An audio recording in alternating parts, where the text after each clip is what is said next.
സഞ്ചാരത്തിന്റെ ഒരു യാത്രാ സംഘവുമായി ബാലിയിലെത്തിയിരിക്കുകയാണ് ഞാൻ. ബാലിയിലെ GWK കൾച്ചറൽ പാർക്ക് എന്ന സ്ഥലത്തുകൂടി സഞ്ചരിക്കുകയാണ്. അതിമനോഹരമായ ഒരു പാർക്ക്, ഗംഭീരമായ ശില്പങ്ങൾ, അതും ചെറിയ ശില്പങ്ങളൊന്നുമല്ല. ഭീമാകാരൻ ശില്പങ്ങൾ ഒരുക്കി വച്ചിരിക്കുന്ന വിശാലമായ ഒരു കൾച്ചറൽ പാർക്കാണ് GWK. ഗരുഡ വിഷ്ണു കെഞ്ചന എന്നാണ് അതിന്റെ മുഴുവൻ പേര്. ഇപ്പോൾ നടന്നെത്തുന്നത് ഒരു വിഷ്ണു പ്രതിമയ്ക്ക് മുന്നിലേക്കാണ്. ഏതാണ്ട് 10 വർഷം മുൻപ് വന്നപ്പോഴും ഞാൻ ഇത് കണ്ടിരുന്നു. അന്ന് ഇത് പണി പൂർത്തിയാകാത്ത രൂപത്തിലായിരുന്നു. പക്ഷേ ഇന്ന് അതിന്റെ മുന്നിലൊക്കെ ആളുകൾ വരുന്നുണ്ട്. കോപ്പറും ബ്രാസും ചേർന്ന സംയുക്തം കൊണ്ടാണ് ഇത് പണിതിരിക്കുന്നത്. 23 മീറ്റർ ഉയരമുള്ള പ്രതിമയാണ്. പ്രശസ്ത ഇന്തോനേഷ്യൻ ശില്പി ന്യോമാൻ നൗവാർത്ത ഡിസൈൻ ചെയ്ത് നിർമ്മിച്ചതാണത്. ഇതൊരു ഫോട്ടോ സ്പോട്ടാണ്, പാർക്കിലെ പ്രധാനപ്പെട്ട ഒരു ഫോട്ടോ സ്പോട്ട്. ടൂർ സംഘങ്ങൾ വന്ന് ഇതിന്റെ മുന്നിൽ നിന്ന് ഫോട്ടോ എടുക്കുന്നു. ഈ പാർക്കിലെ ഏറ്റവും വലിയ പ്രതിമയിലുള്ള മഹാവിഷ്ണുവിന്റെ അതേ രൂപമാണ് ഈ അർദ്ധകായ പ്രതിമയ്ക്കും. ഇവിടെ ട്രഡീഷണൽ വസ്ത്രമൊക്കെ ധരിച്ച് നർത്തകരുണ്ട്. അവരുടെ കൂടെ സഞ്ചാരത്തിന്റെയും സഫാരിയുടെയും ടീഷർട്ട് ഇട്ട് നമ്മുടെ സംഘാംഗങ്ങളും ചെന്നിരിക്കുന്നു. അവിടെ നിന്ന് എണീറ്റ് പോരാനാണ് ചിലർക്കൊക്കെ ഒരു ബുദ്ധിമുട്ട്. അതറിഞ്ഞിട്ടാണെന്ന് തോന്നുന്നു നർത്തകർ എണീറ്റ് പോകാൻ തീരുമാനിച്ചു. കയ്യിൽ പൂത്താലങ്ങളും പ്രത്യേകതരം പൂച്ചെണ്ടുകളുമൊക്കെയുള്ള പാരമ്പര്യ വേഷധാരികൾ. ഇടയ്ക്കിടയ്ക്ക് ഇവർ ഇവിടെ ഒരു പ്രദക്ഷിണം നടത്തും. കൾച്ചറൽ പാർക്കിന്റെ പല ഭാഗത്തും പരേഡ് പോലെ ആ പ്രദക്ഷിണം നീങ്ങുന്നത് കാണാം. ബാലിനീസ് ട്രഡീഷണൽ വസ്ത്രങ്ങൾ അണിഞ്ഞ് അവരുടെ കൂടെ നിന്ന് ഫോട്ടോ എടുക്കാം. അതിലൊക്കെ ഇവർക്ക് സന്തോഷമേ ഉള്ളൂ. ചെണ്ടക്കാരും മറ്റു വാദ്യക്കാരുമൊക്കെയുണ്ട്. ഇപ്പോൾ അവരുടെ ഒരു പ്രകടനത്തിന്റെ സമയമല്ല. അവരിങ്ങനെ അലസരായി നടക്കുന്നു. GWK കൾച്ചറൽ പാർക്കിലെ ജോലിക്കാരാണിവരൊക്കെ. 1000-ഓളം ആളുകൾ ജോലി ചെയ്യുന്നുണ്ട് ഈ കൾച്ചറൽ പാർക്കിൽ. അവരിൽ 600 പേർ ബാലി ദ്വീപിൽ നിന്നുള്ളവരാണ്. മറ്റുള്ളവർ പടിഞ്ഞാറൻ ജാവയിലെ ബാന്തോങ് ഉൾപ്പെടെയുള്ള പ്രദേശങ്ങളിൽ നിന്നുള്ളവരും. അങ്ങകലെ യഥാർത്ഥ ഗരുഡന്റെയും വിഷ്ണുവിന്റെയും പ്രതിമ, ഇപ്പുറത്തെ കുന്നിൻ മുകളിൽ വിഷ്ണുവിന്റെ പ്രതിമ. ഇങ്ങനെ കാണുമ്പോൾ അത് ശിലയിൽ കൊത്തിയെടുത്തതാണെന്ന് തോന്നും. ഡിസൈൻ ചെയ്ത് പ്രത്യേകമായി നിർമ്മിച്ചെടുത്ത ലോഹപാളികൾ കൂട്ടിയോജിപ്പിച്ചാണ് ഇത് നിർമ്മിച്ചിരിക്കുന്നത്. പാർക്കിൽ ഏറ്റവും ആദ്യം പൂർത്തിയായ പ്രതിമയും ഇതാണ്. ചെമ്പ് കൂടുതലായി കലർന്ന ലോഹ സംയുക്തം കടൽക്കാറ്റേറ്റ് ക്ലാവ് പിടിച്ച് പ്രതിമയ്ക്ക് ഒരു പ്രത്യേക നിറം കൈവന്നിരിക്കുന്നു. ഇവിടെ നിന്ന് നോക്കുമ്പോൾ കുട്ട ഏരിയ അങ്ങ് ദൂരെ കാണാം. അത് വടക്കോട്ടുള്ള ദർശനമാണ്. അവിടെ നിന്നിറങ്ങി യാത്ര തുടരണം. കോട്ട കെട്ടിയതുപോലുള്ള മൺതിട്ടകളാണ് ചുറ്റും. ഒരു പ്രദേശത്തു നിന്നും മണ്ണെടുത്തു മാറ്റുമ്പോൾ അതിനെ വെറും സമതലമാക്കാതെ അപ്സ് ആൻഡ് ഡൗൺസും തിട്ടകളുമായി എങ്ങനെ കലാപരമാക്കാമെന്നതാണ് ഇവർ കാണിച്ചു തരുന്നത്. അവിടെ നിന്ന് പുറത്തേക്കിറങ്ങി പാർക്കിംഗ് ഏരിയയിലേക്ക് നടക്കുമ്പോൾ ഷോപ്പിംഗിന്റെയും റെസ്റ്റോറന്റുകളുടെയും വലിയ പ്രദേശങ്ങളുണ്ട്. ഇവിടെ വരുന്ന ടൂറിസ്റ്റുകളെ എങ്ങനെ പരമാവധി പ്രയോജനപ്പെടുത്താം എന്നാണ് ഇവരൊക്കെ ചിന്തിക്കുന്നത്. പാർക്കിൽ നിന്ന് ഇത്തരമൊരു ഷോപ്പിംഗ് സെന്ററിനകത്തുകൂടി വേണം പുറത്തേക്കിറങ്ങിപ്പോകാൻ. ഇവിടെ ബാലിക്കാരുടെ ട്രഡീഷണലായ കലാരൂപങ്ങൾ, ഐതിഹ്യത്തിലെ കഥാപാത്രങ്ങൾ എന്നിവയൊക്കെ പ്രതിമകളാക്കി വെച്ചിട്ടുണ്ട്. ഇതൊക്കെ കനമുള്ള സാധനങ്ങളാണെന്ന് തോന്നും. സ്പോഞ്ച് കൊണ്ടുണ്ടാക്കിയതാണെല്ലാം. ഈ താഴെ കാണുന്ന ശില്പങ്ങളെല്ലാം സ്പോഞ്ച് കൊണ്ടുള്ളത് തന്നെ. അതുകൊണ്ടൊരു ഗുണമുണ്ട്. ഇത് ചുരുട്ടി ഒരു എൻവലപ്പിനകത്ത് വെച്ചുകൊണ്ട് നമുക്ക് നാട്ടിൽ പോകാം. ഇതാകട്ടെ ലോഹശില്പമാണ്. ഞങ്ങൾ പുറത്തേക്കിറങ്ങി. വണ്ടി വരണം. പാർക്കിങ്ങിലാണ് ഞങ്ങളുടെ ബസ്. ദിവസം മുഴുവൻ ടൂറിസ്റ്റുകളുടെ തിരക്കുള്ള ഒരിടമാണിത്. ടൂറിസത്തിനു വേണ്ടിയുള്ള സൈറ്റുകൾ ഉണ്ടാക്കിയാൽ ആളുകൾ ഇരച്ചു കയറുമെന്നതിന്റെ ഏറ്റവും വലിയ ഉദാഹരണമാണിത്. ഞങ്ങളുടെ ബസ്സെത്തി. സംഘാംഗങ്ങളെല്ലാം അതിൽ ചെന്നു കയറി. ഗരുഡ വിഷ്ണു കെഞ്ചന കൾച്ചറൽ പാർക്കിൽ നിന്നും യാത്ര തുടരുകയാണ്. ഇതെല്ലാം GWK പാർക്കിന്റെ ഭാഗങ്ങൾ തന്നെ. ഞങ്ങൾ ഇനി പോകുന്നത് ഇവിടുത്തെ ഉലുവാത്തു എന്ന ക്ഷേത്രത്തിലേക്കാണ്. ഒരു ക്ലിഫിലുള്ള രസകരമായ ഒരു ക്ഷേത്രമാണത്. അതിന്റെ സമീപത്തെത്തി. 100 കണക്കിന് ബൈക്കുകൾ, ടൂറിസ്റ്റുകൾ വാടകയ്ക്കെടുക്കുന്ന ബൈക്കുകൾ. ഓസ്ട്രേലിയയിൽ നിന്നും ന്യൂസിലൻഡിൽ നിന്നുമൊക്കെ വരുന്ന ടൂറിസ്റ്റുകൾ ബാലിയിൽ ആഴ്ചകളോളം താമസിക്കും. അവരിൽ മിക്കവരും ഒരു ബൈക്ക് ദിവസവാടകയ്ക്കെടുത്ത് കറങ്ങുന്നതാണ് പതിവ്. ബൈക്ക് വാടകയ്ക്ക് നൽകുന്ന അനേകം കേന്ദ്രങ്ങളുണ്ട് ബാലിയിൽ. പാർക്കിംഗ് പിന്നിട്ട് ഞങ്ങൾ ക്ഷേത്രത്തിനടുത്തേക്ക് നടന്നു. ഇവിടെ വയലറ്റ് നിറമുള്ള വസ്ത്രം ഒരിടത്ത് കൂട്ടിയിട്ടിട്ടുണ്ട്. സന്ദർശകർക്ക് അതെടുത്തുടുക്കാം. ഷോർട്ട് പാൻറ്റോ മുട്ടുമറയ്ക്കാത്ത വസ്ത്രമോ ധരിച്ചു വരുന്നവർ അതിനു മുകളിൽ ഈ മുണ്ടുടുക്കണം. എന്നാൽ പാൻസിറ്റ് വരുന്നവർക്ക് അരയിൽ ഓറഞ്ച് നിറമുള്ള ഒരു തുണിക്കഷ്ണം കെട്ടിയാൽ മതി. ക്ഷേത്രത്തിൽ പ്രവേശിക്കണമെങ്കിലുള്ള ആചാരമാണത്. എല്ലാത്തിനും ഒരേ കളർ വെച്ചതുകൊണ്ട് തന്നെ വളരെ രസകരമാണത്. അതെടുത്തവരെല്ലാം നിക്കറിട്ടവരാണെന്നും മനസ്സിലാവും. ക്ഷേത്രത്തിലേക്ക് കുറച്ചു ദൂരം നടക്കണം. ഇവിടെ കുരങ്ങന്മാരുടെ വലിയ ശല്യമുള്ള ഒരു സ്ഥലം കൂടിയാണ്. ഒന്ന് സൂക്ഷിക്കണമെന്ന് ഞങ്ങളുടെ ഗൈഡ് നേരത്തെ തന്നെ പറഞ്ഞിട്ടുണ്ട്. ക്ലിഫിലേക്കാണ് ഞങ്ങൾ നടക്കുന്നത്. ഇവിടം ഇന്നാട്ടുകാരുടെ ഒരു പ്രധാന തീർത്ഥാടന കേന്ദ്രമാണ്. ആയിരക്കണക്കിന് വിദേശികളും ഇവിടെ എത്തുന്നു. ഈ എത്തിയിരിക്കുന്നവരിൽ ട്രഡീഷണൽ ബാലിനീസ് വസ്ത്രം ധരിക്കാത്തവരെല്ലാം ടൂറിസ്റ്റുകളാണ്. വയലറ്റ് മുണ്ടുടുത്ത് പോകുന്ന നിരവധി പേരുണ്ട്. ബാലിയിലെ ഒരു ഡെസ്റ്റിനേഷനിൽ വൈകുന്നേരം വരുന്ന ടൂറിസ്റ്റുകളുടെ ബാഹുല്യമാണിതെന്ന് ഓർക്കണം. ഇതൊക്കെയാണ് ടൂറിസം എന്ന് പറയുന്നത്. അല്ലാതെ 7-8 പേർ വരുന്നതിനെ പൊലിപ്പിച്ചു കാണിക്കുന്നതല്ല ടൂറിസം. ടൂറിസം രംഗത്ത് കേരളമൊക്കെ എത്ര വളരാനുണ്ടെന്നതാണ് ഇവിടെ നിന്നും കണ്ടറിയേണ്ടത്. സന്ധ്യയാവുമ്പോഴേക്കും ഉലുവാത്തു ക്ഷേത്രവും അതിന്റെ പരിസരവും ആളുകളെ കൊണ്ട് നിറയും. സൺസെറ്റ് കാണാനുള്ള വരവാണ്. ലോകത്തെങ്ങും സൂര്യനെ കാണാൻ കിട്ടാത്ത മട്ടിലാണ് ആളുകൾ ഇവിടേക്ക് വരുന്നത്. ജനപ്രളയമാണെന്ന് തന്നെ പറയാം. ഇത് മുഴുവൻ ടൂറിസ്റ്റുകളാണെന്ന് ഓർക്കണം. സൺസെറ്റ് കാണുന്നവർ, അതിനിടയ്ക്കെല്ലാം സഞ്ചാരം ടീഷർട്ട് ഇട്ടവരെയും കാണാം. ലോകത്തിന്റെ നാനാഭാഗത്തു നിന്നും എത്തിയവർ ഈ ക്ലിഫിൽ മുഴുവൻ നിറഞ്ഞു നിൽക്കുകയാണ്. ഇവിടുത്തെ പ്രധാന കാഴ്ച ഈ അസ്തമനമല്ല. മല കയറി വീണ്ടും മുകളിലേക്ക് പോയാൽ വേറൊരു കാഴ്ചയുണ്ട്. സൺസെറ്റ് അടുത്തടുത്ത് വരുന്നു. നല്ല തിര, ഒരു ക്ലിഫ്. ആ ക്ലിഫിന്റെ വക്കിൽ ഒരു ക്ഷേത്രം കാണാം. അതാണ് ഉലുവാത്തു ക്ഷേത്രം. AD 900 പണിത ക്ഷേത്രമാണത്. അതിന്റെ താഴെ അഗാധമായൊരു ക്ലിഫാണ്. അതിലേക്ക് തിര ആഞ്ഞടിക്കുന്നു. ക്ലിഫിന്റെ മുകളിലേക്ക് വേണമെങ്കിൽ കയറിപ്പോകാം. അവിടെ ഉത്സവം നടക്കുകയാണ്. അതിനാൽ തിരക്ക് കൂടുതലായിരിക്കുമെന്ന് ഗൈഡ് പറഞ്ഞു. ക്ലിഫിന്റെ തെക്കുവശത്തും ജനത്തിരക്ക് കാണാം. അവിടെ ഒരു ഗാലറിയൊക്കെ ഉണ്ട്.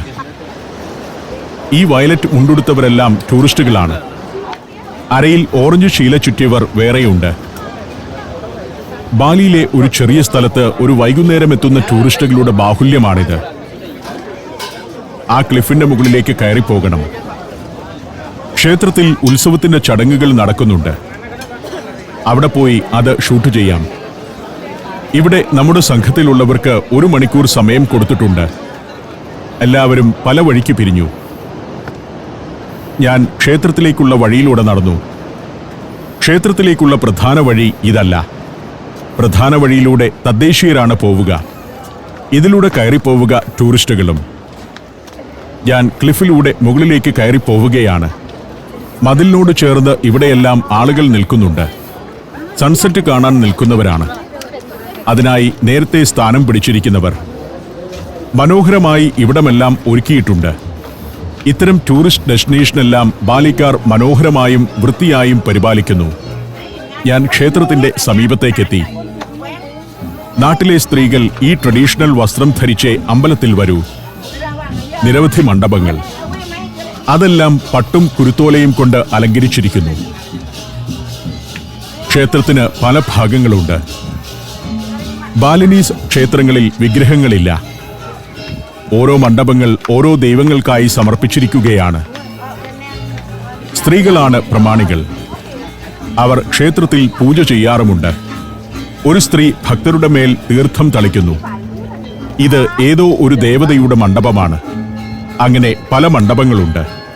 പലതിലും പുരുഷ പൂജാരിമാരുമുണ്ട്. ബാലിയിലെ ഹിന്ദുക്കളുടെ പ്രധാന ആരാധനാമൂർത്തിയായ സാങ് ഹാങ് വിധിവാസനു വേണ്ടിയുള്ളതാണ് ഇവിടുത്തെ പ്രധാന ക്ഷേത്രം. മറ്റ് നിരവധി ദൈവങ്ങൾക്കുള്ള ഉപക്ഷേത്രങ്ങളുമുണ്ട്. സ്ത്രീകളുടെ പ്രമുഖമായ ഒരു സാന്നിധ്യമുണ്ട് ഇവിടെ. താഴെ നിന്ന് പടവുകൾ കയറി പ്രധാന വഴിയിലൂടെ ആളുകൾ കാഴ്ചവസ്തുക്കളുമായി ക്ഷേത്രത്തിലേക്ക് വരുന്നു. ട്രഡീഷണൽ പാത്രങ്ങളിലെ കാഴ്ചവസ്തുക്കൾ കൊണ്ടുവരികയുള്ളൂ. ഇപ്പോഴും പാരമ്പര്യം കാത്തു സൂക്ഷിക്കുന്നവരാണ് ഇന്നാട്ടുകാർ. പ്ലാസ്റ്റിക്കിന്റെ കൊട്ടയ്ക്കകത്തോ ക്യാരി ബാഗിലോ ഒന്നും കൊണ്ടുവരികയില്ല. പനയോല കൊണ്ട് അല്ലെങ്കിൽ പനനാരുകൊണ്ട് നെയ്തെടുത്ത കൊട്ടകളും വട്ടികളും അത് തലയിൽ വെച്ചുകൊണ്ട് തന്നെ വരണമെന്നുള്ളതാണ്. ഇതാണ് ക്ഷേത്രത്തിന്റെ പ്രധാന ഭാഗം. അതിനകത്തേക്കുള്ള ഗേറ്റ് ഇപ്പോൾ അടച്ചിട്ടിരിക്കുകയാണ്. അവിടെ നാട്ടുകാർ കൂടയുമായി കാഴ്ചദ്രവ്യങ്ങൾ സമർപ്പിക്കാൻ കാത്തുനിൽക്കുന്നു. ഇതാണ് ഇവിടുത്തെ സ്ത്രീകളുടെയും പുരുഷന്മാരുടെയും ട്രഡീഷണൽ വസ്ത്രം. പുരുഷന്മാർക്കൊരു തലക്കെട്ടുണ്ടാകും, മുണ്ടുമുണ്ടാകും. ഷർട്ടൊക്കെ പുതിയ കാലത്ത് വന്നതാണ്. പണ്ട് ഷർട്ട് ഉണ്ടായിരുന്നില്ല. സ്ത്രീകൾക്കും പണ്ട് മേൽവസ്ത്രം ഉണ്ടായിരുന്നില്ല. പൊറ്റക്കാടൊക്കെ ആദ്യം ബാലി സന്ദർശിച്ച കാലത്ത് ഇവിടുത്തെ ആളുകൾക്ക് മേൽവസ്ത്രമേ ഇല്ലായിരുന്നു. പൊറ്റക്കാട്ടിന്റെ പുസ്തകം വായിച്ച് ആ കാഴ്ച പ്രതീക്ഷിച്ചു വന്ന ചിലരൊക്കെ എന്റെ കൂടെയുണ്ട്. Malaysia, Thailand, Tanzania, China. സഞ്ചാരം വോളിയം നമ്പർ 12 ഫുൾ HD-യിലുള്ള ഈ അപൂർവ ദൃശ്യയാത്രാ വിവരണ ശേഖരം സ്വന്തമാക്കാൻ 99544422 എന്ന നമ്പറിലേക്ക് സഞ്ചാരം എന്ന് SMS ചെയ്യൂ. ഇന്നാട്ടുകാരായ സ്ത്രീകൾ തലയിൽ പൂക്കൾ ചൂടിയിരിക്കുന്ന രീതി, പുരുഷന്മാരുടെ തലയിൽ കെട്ട് എല്ലാം പ്രത്യേകതയുള്ളതാണ്. പലരുടെയും കയ്യിൽ ക്ഷേത്രത്തിലേക്കുള്ള കാഴ്ചദ്രവ്യങ്ങളുടെ കൂട. അതിൽ പൂക്കൾ, അരി, കൽക്കണ്ടം, സുഗന്ധത്തിരികൾ എന്നിവയെല്ലാം ഉണ്ടാവും. പിന്നെ കുറച്ചു പണവും. അത് പൂജാരിക്കുള്ള ദക്ഷിണയാണ്. കനാങ് സാരി എന്നാണ് ഈ കാഴ്ചക്കൂട ഇവിടെ അറിയപ്പെടുന്നത്. കുറച്ചു നോട്ടുകൾ കൂടയിൽ വെക്കുകയാണിവർ. പൂജാരിക്ക് ഇവിടെ ശമ്പളമില്ല. അതുകൊണ്ട് ഇത്തരത്തിൽ ഭക്തർ കൊടുക്കുന്ന ദക്ഷിണയാണ് അവരുടെ വരുമാനം. എല്ലാവരും കാത്തുനിൽക്കുന്നു. അകത്ത് എന്തോ പൂജ നടക്കുന്നുണ്ട്. അത് കഴിഞ്ഞിട്ടേ കയറ്റിവിടുകയുള്ളൂ.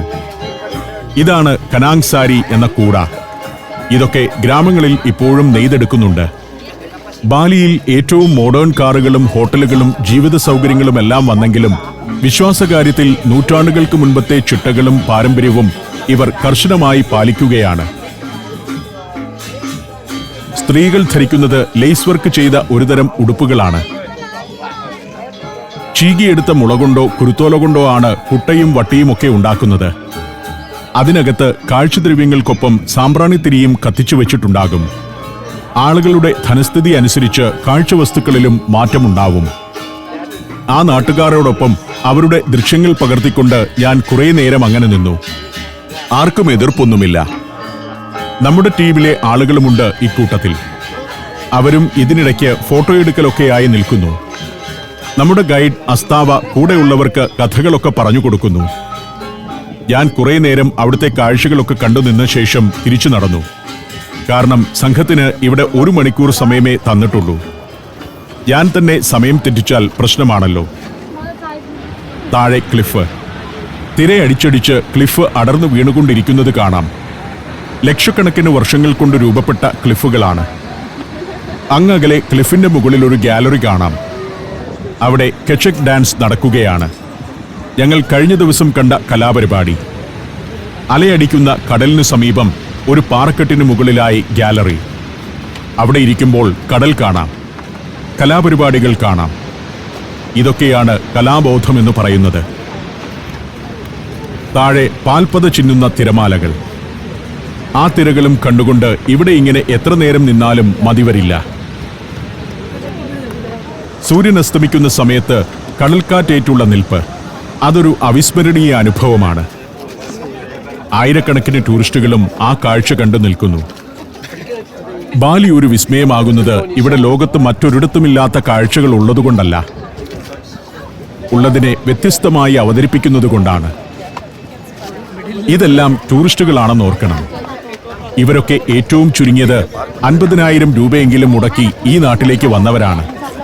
അപ്പോൾ ബാലിയുടെ വരുമാനത്തെക്കുറിച്ച് ഒന്ന് ആലോചിച്ചു നോക്കൂ. ഈ ക്ലിഫിലേക്ക് ഓരോ മണിക്കൂറിലും പുതിയ പുതിയ ആളുകൾ വന്നുകൊണ്ടിരിക്കുകയാണ്. വൈകുന്നേരമായിരിക്കും സ്വാഭാവികമായും ഏറ്റവും കൂടുതൽ ആളുകൾ വരിക. ഇതേ സമയത്ത് തന്നെ ബാലിയിലെ മറ്റ് 50ഓളം ഡെസ്റ്റിനേഷനിലും ഇതേപോലെ ആളുകൾ ഉണ്ടെന്നു കൂടി ചിന്തിക്കേണ്ടതുണ്ട്. ഞാൻ വീണ്ടും നടന്നു. അമ്പലത്തിലേക്ക് വന്ന തദ്ദേശീയരായ ആളുകൾ, ഇങ്ങനെയൊക്കെയുള്ള വട്ടിയും കൊട്ടയും കാഴ്ചദ്രവ്യങ്ങളുമായി വരുന്നവർ, എല്ലാം ട്രഡീഷണൽ പാത്രങ്ങളാണ്. ഇതാണ് ഉലുവാത്തു ക്ഷേത്രത്തിലേക്കുള്ള യഥാർത്ഥ പടിക്കെട്ട്. അതിലൂടെ തീർത്ഥാടകർ മാത്രമേ കയറിപ്പോകുന്നുള്ളൂ. താഴ്വാരത്ത് ഇതുപോലെ തന്നെ വേറെയും ചില ക്ഷേത്രങ്ങളുണ്ട്. പ്രധാന ക്ഷേത്രങ്ങൾ ഏറ്റവും മുകളിലാണെങ്കിലും താഴെ പല പല ഉപക്ഷേത്രങ്ങൾ കാണാം. ഇത് താഴ്ഭാഗത്തെ ക്ഷേത്രമാണ്. അവിടേക്കും ആളുകൾ കയറിപ്പോകുന്നുണ്ട്. ബാലിനീസ് കലണ്ടർ പ്രകാരമുള്ള വിശേഷ ദിവസങ്ങളിൽ പല ഉത്സവങ്ങൾ ഉലുവാത്തു ക്ഷേത്രത്തിൽ നടക്കുന്നുണ്ട്.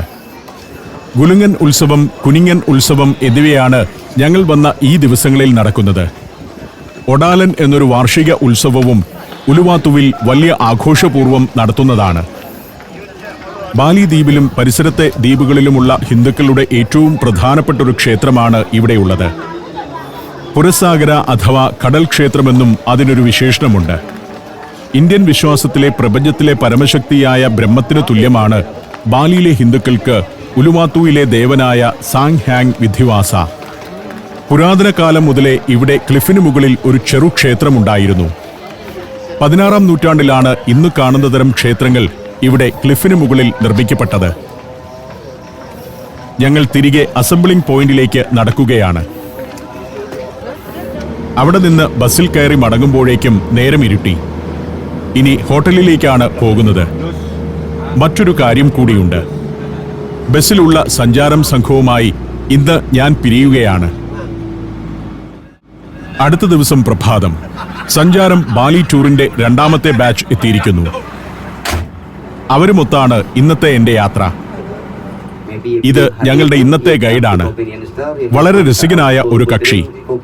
ആൾ ഇവിടുത്തെ 1,00,000-ന്റെയും 50,000-ന്റെയും 20,000-ന്റെയും ഒക്കെ കറൻസി എടുത്ത് അതുകൊണ്ട് എന്ത് വാങ്ങിക്കാൻ കിട്ടും എന്ന് വിവരിക്കുകയാണ്.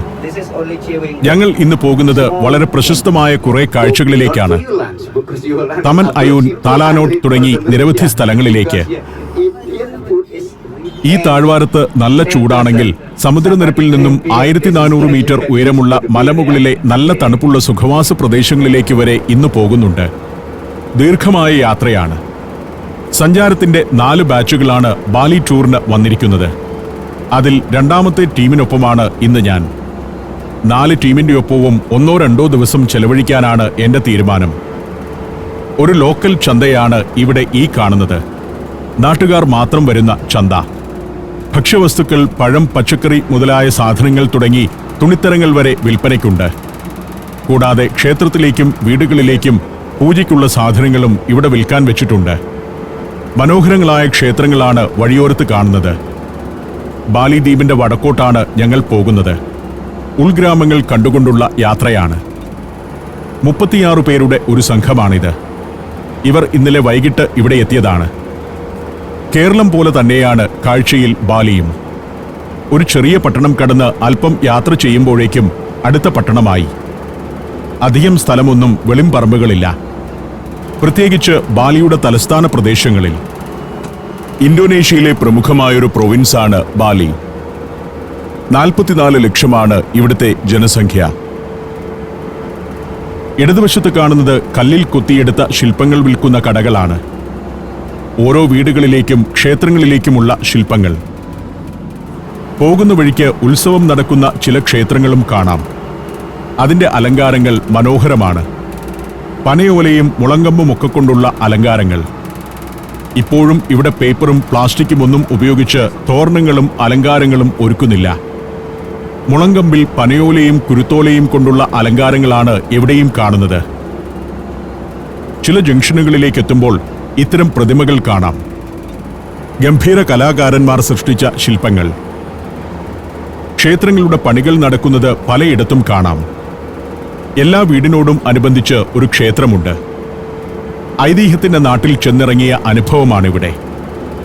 യഥാർത്ഥത്തിൽ മനുഷ്യർ താമസിക്കുന്ന സ്ഥലമാണോ അതോ ഒരു സിനിമയ്ക്ക് വേണ്ടി സെറ്റിട്ടതാണോ എന്ന് സംശയിച്ചു പോകുന്ന മട്ടിലാണ് കാഴ്ചകൾ. പ്രത്യേകമായ അലങ്കാരങ്ങൾ. ഇന്നത്തെ കാലത്തും ഇങ്ങനെയുള്ള അലങ്കാരങ്ങൾ പണിയുന്ന ആളുകളുണ്ടോ എന്ന് അത്ഭുതപ്പെട്ടു പോകും. ബസ് ഇപ്പോൾ മെങ്വി എന്ന ഡിസ്ട്രിക്റ്റിലേക്കെത്തി. ബെങ്വി പാലസാണ് വലതുവശത്ത് കാണുന്നത്.